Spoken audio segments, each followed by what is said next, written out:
விஜயகாந்த் அவர்களை பற்றி பிரேமலதா விஜயகாந்த் அவர்கள் கூறியதை தற்பொழுது காண்போம்.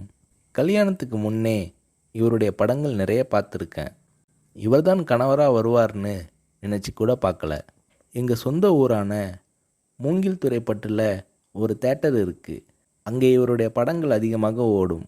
புது படமானாலும் பழைய படமானாலும் கூட்டம் அதிகமாக இருக்கும். எங்கள் ஊரில் இவருக்கு நிறைய ரசிகர்கள் இருக்காங்க. இவரது பிறந்த நாளில் நற்பணி செய்ய நான் கூட நிதி கொடுத்திருக்கிறேன். இவர்தான் என் வருங்கால கணவர்னு தெரிகிறதுக்கு முன் நடந்தது இது.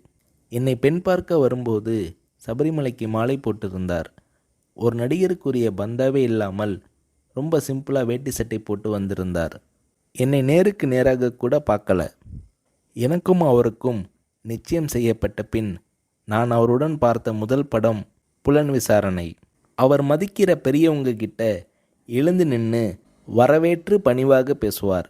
அவர் மனசில் ரொம்ப மதிக்கக்கூடிய கலைஞர் மூப்பனார் ஆகியோர்கிட்ட இருந்து ஃபோன் வந்துச்சுன்னா எழுந்து நின்று கை கட்டிக்கிட்டு பணிவாக பேசுவார்.